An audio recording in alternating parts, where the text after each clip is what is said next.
Welcome friends. I am going to discuss with you a patient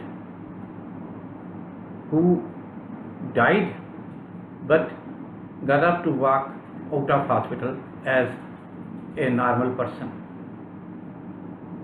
एक मुर्दा जी उठा कैसे? It was the incident of 1969 when I was doing my post-graduation in medicine. I was assigned a female patient for thesis. Thesis is a prerequisite for doing post-graduation. The thesis was a procedure called pneumomediastinography, or in short, mediastinography. In this procedure, I used to instill oxygen behind the sternum. First, I will infiltrate the skin and soft tissues in the suprasternal notch and then behind the sternum. Then I will insert a special needle which is bent at a point 1 centimeter from the tip, making an angle with the horizontal portion of 120 degrees. This needle was connected to a three-way stopcock. A three-way stopcock has got 3 lumens, 3 pores, I should say. These are called Leurlach pores. One is connected to the syringe, the other is connected to the oxygen cylinder, the third is connected to the needle. Now look at this diagram.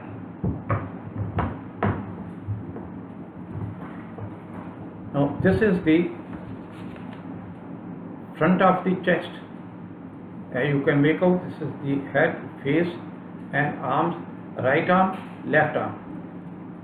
Right part of the chest, left part of the chest. Then also look at the neck. This black portion, this is the pit in the neck. We all can feel in our necks.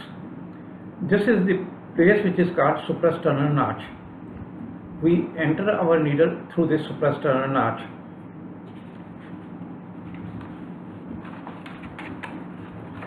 Now if you look at the chest from this side,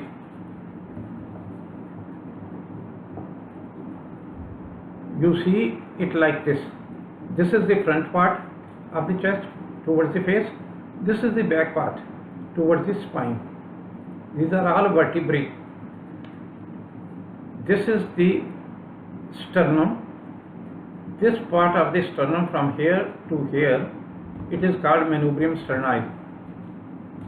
This is the heart, and all this part is called mediastinum. Our specialized needle is inserted from here, and this bent portion comes behind the manubrium sterni. Three-way cock is attached here, which is connected to the syringe and to the oxygen cylinder as well as to the needle. Now this is the three-way stopcock. It has got 3 ports. This port is connected to the oxygen.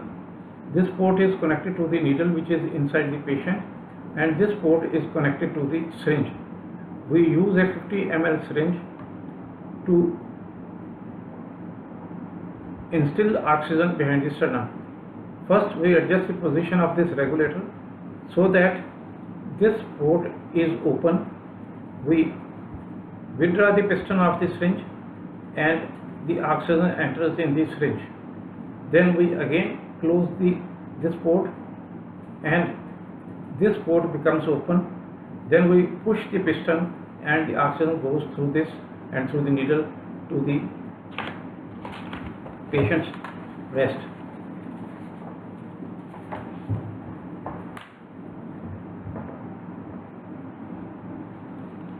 I hope to some extent you will be able to visualize what I was doing.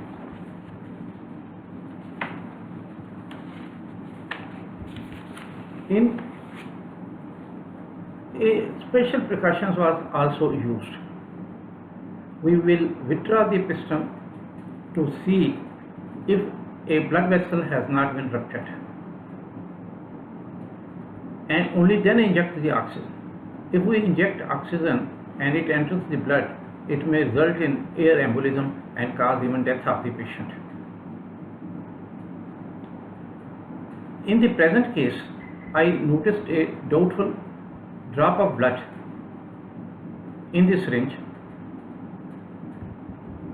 and I told my senior registrar. He told me to stop the process and abandon the procedure. I removed the needle, I removed the sheet from the patient's face, but I was surprised as well as frightened to see that patient was gasping. I called the registrar and put my hand on the patient's heart. It further frightened me because I could feel 2 beats and the heart stopped. I got nervous, shouted at the top of my voice. All the doctors on the floor rushed to help my patient. One doctor started an intravenous infusion. The other doctor injected sodium bicarbonate. The third doctor injected potassium chloride. I was myself constantly doing external cardiac massage. I was totally numb with the fear and apprehension that I will be thrown out of the institution, because अगर एक patient thesis करते हुए मर जाएगा तो मुझे अस्पताल में कौन रहने देगा.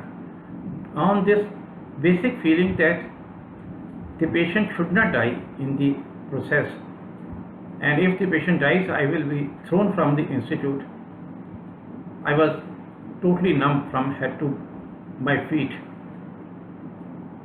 At this time of dejection and remorse, God listened to my silent prayer and patient responded. Her heart started beating again and respiration became normal. We shifted the patient to the ward. I was asked to sit by the side of the patient whole night and monitor the progress, which I honestly did. In the morning, when we went for a round with the consultant, we asked the patient how she was feeling, and we were surprised when she said that her pain has disappeared now and she is feeling much better, though her 3 ribs were broken. Well friends, ribs broken but patient survived, and we discharged the patient.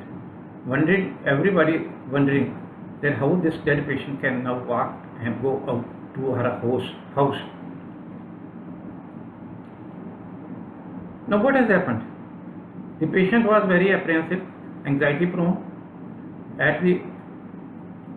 In the hospital, strange atmosphere, a prick of a needle, and then oxygen going behind his sternum causing discomfort.